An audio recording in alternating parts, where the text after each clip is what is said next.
गडचिरोलीमध्ये मागील 4 ते 5 वर्षांपासून रानटी हत्तींनी हैदोस घातलाय। एकीकडे रानटी हत्तींचा कळप तर दुसरीकडे 2 टस्कर हत्तींनी हाहाकार माजवलाय। त्यामुळे शेतकरी आणि नागरिकांचे प्रचंड नुकसान झालंय। तसंच नागरिकांमध्ये सुद्धा भीतीचं वातावरण आहे। याच गडचिरोली वासियांची व्यथा जाणून घेऊयात आमचा विशेष कार्यक्रम आवाज जनतेचा या माध्यमातून।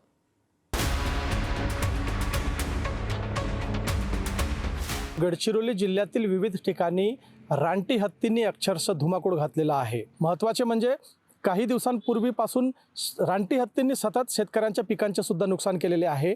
काही नागरिकांचे घरं सुद्धा त्यांनी पाडलेले आहेत व या 5 वर्षांमध्ये काही नागरिकांनी निष्पाप लोकांनी आपला जीव सुद्धा गमावलेला आहे। म्हणून या रानटी हत्तींचा बंदोबस्त करण्यात यावा अशी मागणी जी आहे ते वेळोवेळी या नागरिकांतर्फे करण्यात येत असल्याचे दिसून येत आहे।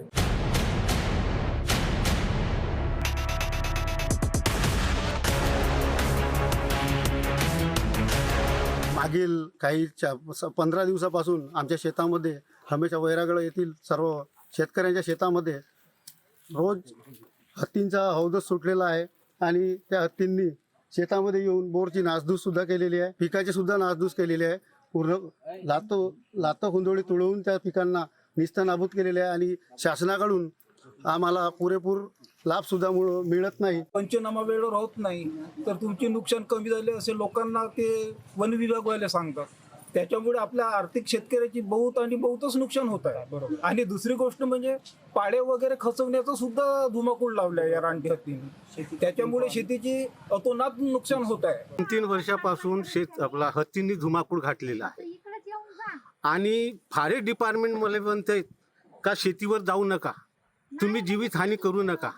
आमचे एवढे शेती खत सुद्धा मारायला आम्ही तयार नाही आहोत, खतं सुद्धा मारण्याची आमची हिंमत नाही आहे। कारण पाहिजे तेवढा का नाही फॉरेस्टवाले आम्हाला जाऊ नका म्हणते, त्याच्यामुळे आम्ही शेतीवर जात नाही आहोत।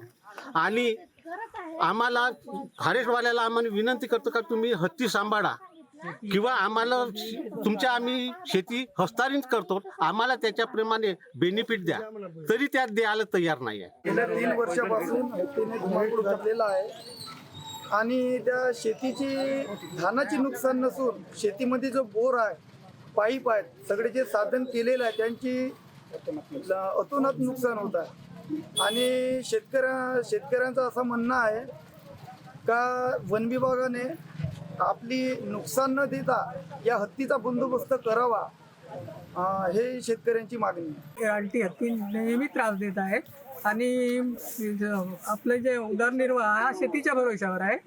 शेतीत जर नाही पिकेल किंवा हत्तीनं नासधूस केल्यानंतर शेतकऱ्याला त्याचा काहीच बेनिफिट नाही।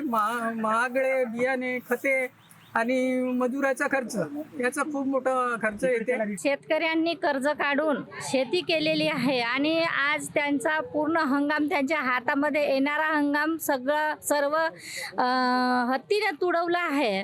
याला जबाबदार आम्ही फॉरेस्टला न धरता शासनाला धरतो, कारण शासनाची ही जबाबदारी आहे। फॉरेस्टवाले फॉरेस्टचं काम करतात, पण शासनाने त्यांच्यावर काहीतरी उपाययोजना करायला पाहिजे। आम्ही कर्ज काढून आता शेती केली आहे। 1 लाख रुपये आम्ही कर्ज घेतला आहे, तो परतफेड कसा करावा हा काही समजून राहिला नाही आहे ना। वन विभाग चौकशी करतो, पण चौकशी अंती आम्हाला काही म्हणजे कमी प्रमाणात मोबदला मिळते। आमचे पारेदुरे पूर्णपणे नष्ट होत आहेत। शेतकऱ्याचे तर अतोनात नुकसान होतच आहे, परंतु जे शासन जे काही नुकसान भरपाई देत आहे तिची मर्यादा वाढवून थोडं ना थोडा जास्तची रक्कम त्यांना तात्काळ मिळावी, जेणेकरून त्यांना समोरची काही वाटचाल करता येईल।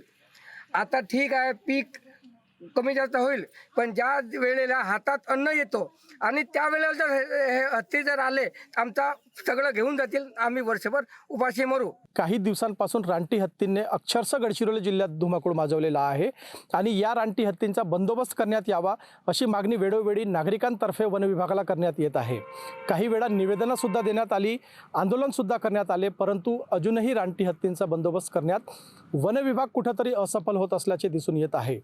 काही वेळा हुल्ला टीमसुद्धा बोलवून त्या रानटी हत्तींवर नजर ठेवण्यात आली, परंतु रानटी हत्ती अजूनही गडचिरोली जिल्ह्यातील बहुतेक शेतकऱ्यांचे प्रचंड नुकसान करत असल्याचे दिसून येत आहे।